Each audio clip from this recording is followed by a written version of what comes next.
由于局势还不明朗，多个原本由希望联盟执政的州属可能易手，谣言四起。为了平定乱局，雪兰莪、柔佛、霹雳和马六甲州政府今天相继出面辟谣，强调州政府照常运作，地方政府操作一切稳定。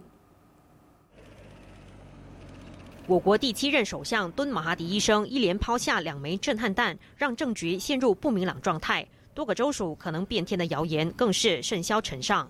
雪兰莪州务大臣拿督斯里阿米鲁丁今早连同雪州民主行动党主席戈宾辛以及雪州国家诚信党主席伊战哈辛到沙阿南五吉加央安王宫觐见雪州苏丹沙拉福金殿下。大臣表明，西蒙3党将依从民意继续领导州政府到下届大选，而殿下也满意现任政府的解释，并指示雪州政府继续运作，一切保持原状。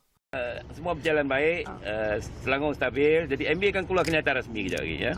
柔佛州方面，西蒙当初在509大选一共赢得36席，组成州政府。可是土团党宣布退出西蒙后，柔佛西蒙只剩下28席，州政权岌岌可危。柔佛州议长苏海山受询时表示，并没有接获解散州政府或州议会的指示。因此，柔州政府目前的运作一切如常。至于原定3月5号的州议会是否会继续召开，这个星期4就会有定案。国家政治格局骤变，霹雳州政权会不会又陷入变天窘境？拿督斯里阿莫法伊莎下午在面子书发文告说，他如常执行霹雳州务大臣职责，也获得大多数霹雳州议员支持，加上行政议员团队也在履行各自的工作，目前州政府正常运作。另外，他已经在昨天觐见霹雳州苏丹纳兹林殿下，汇报目前的政治局势，并预请人民谅解，致力协助国家面对政治危机，以便获得良好的解决。除了以上3个州属，马六甲首席部长阿德里今早也召开甲州西盟会议，召见一众的西盟议员商讨对策。